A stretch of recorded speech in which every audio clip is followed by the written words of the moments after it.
ನೋಡೋ ನೋಡ್ಕೋ ಸಾಕೋ ಇನ್ನು ಬೇಕಾ?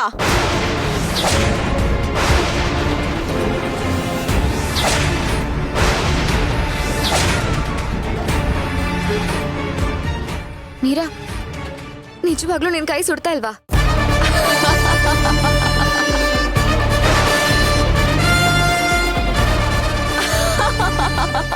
ಅವಳಿಗೆ ಸುಡೋದಿಲ್ಲ ಪೂಜಾ, ಯಾಕಂದ್ರೆ ಇವಳು ಮೀರಾ ಅಲ್ಲ, ಮಣಿ. ಏಯ್ ಹೌದು ಕಣೋ, ನಾನ್ ಮಣಿನೇ. ಏನೋ ಈಗ ಏನೋ ಮಾಡ್ತೀಯಾ? ನೋಡಿದ್ಯಾ ಅರ್ಜುನ್, ಇಷ್ಟೊತ್ತು ಹೇಗೆ ಅಮಾಯಕ್ಕೆ ತರ ನಾಟಕ ಆಡ್ತಿದ್ಲು, ಈಗ ಗುಡುಕ್ತಿದ್ದಾಳೆ. ಅಯ್ಯೋ ಆಳದವಳೆ, ಯಾಕೆ ಈ ರೀತಿ ಎಲ್ಲ ಮಾಡ್ತಿದ್ಯಾ? ಹಾಳಾದವಳು ನೀನ್ ಕಣೆ, ಕಾಗೆ ಮುತ್ಕಿ. ಯಾರನ್ನೇ ಕಾಗೆ ಮುತ್ಕಿ ಅಂತ್ಯ ನೀನು? ನಿನ್ನನ್ನೇ. ನನ್ನೇ ಅಂತ್ಯ? ನಿನ್ನ ನಾನ್ ಸುಮ್ನೆ ಬಿಡಲ್ಲ ನಿನ್ನು. ಹೋಗ್ಬೇಡಿ, ಅವಳು ಏನ್ ಮಾಡೋದಕ್ಕೂ ಹೆಸಳಲ್ಲ. ಹೌದು, ನಾನ್ ಏನ್ ಮಾಡೋದಕ್ಕೂ ಹೇಸಲ್ಲ. ಅದಕ್ಕೆ ತಾನೆ ನಿನ್ ಮಗುನ ಕೊಂದಿದ್ದು.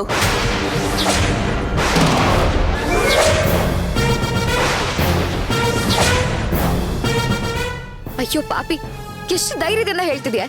ನಿನಗೆ ಒಳ್ಳೇದಾಗತ್ತಾ?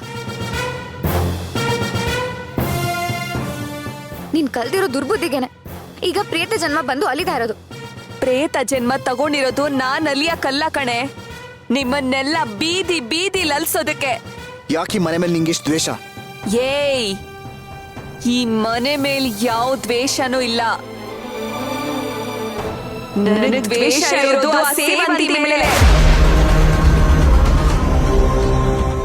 ಆ ಸೇವಂತಿಗೆ ಯಾರ್ಯಾರು ಒಳ್ಳೆಯವರು ಅವರೆಲ್ಲರೂ ನನಗ್ ಕೆಟ್ಟವರು. ಅವಳ ಮೇಲೆ ನಿನ್ಗೆ ಯಾಕೆ ಇಷ್ಟೊಂದು ದ್ವೇಷ? ಅವಳು ನಿನ್ಗೆ ಏನ್ ಮಾಡಿದಾಳೆ? ಅವಳೇನ್ ಮಾಡಿದಾಳೆ ಅಂತ ಅವಳೇ ಹೋಗಿ ಕೇಳ್ಕೊ. ಏಯ್ ನಿಂತ್ಕೋ, ನಮ್ಮ ಅತ್ತಿಗೆ ಎಲ್ಲಿದ್ದಾರೆ ಅಂತ ಹೇಳು. ಅವ್ರಿಗೇನ್ ಮಾಡ್ದೆ? ಅವ್ರನ್ನ ಎಲ್ಲಿ ಕರ್ಕೊಂಡು ಹೋಗಿದ್ಯಾ?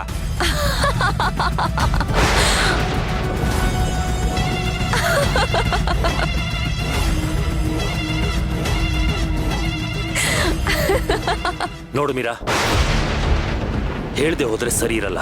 ನಾನ್ ಯಾಕೋ ಹೇಳಿ, ನೀನು ಚಾಣಕ್ಯ ಅಲ್ವಾ? ಅವಳು ಎಲ್ಲಿದ್ದಾಳೆ ಅಂತ ನೀನೇ ಕಂಡು ಹಿಡಿ.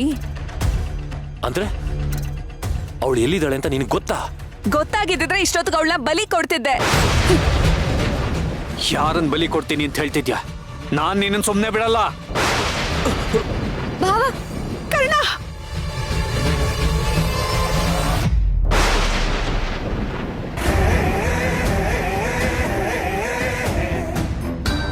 ಒಳ್ಳೆ ಮಾತಲ್ಲಿ ಹೇಳ್ತಿದ್ದೀನಿ, ನಮ್ಮ ಅತ್ತಿಗೆಗೆ ಮಾತ್ರ ಯಾವುದೇ ತೊಂದರೆ ಕೊಡ್ಬೇಡ. ಕೊಡ್ತೀನ್ ಕಣೋ, ಆ ಸೇವಂತಿಗೆ ತೊಂದರೆ ಕೊಡಕ್ಕೆ ಅಂತಾನೆ ನಾನು ಇಲ್ಲಿಗೆ ಬಂದಿರೋದು.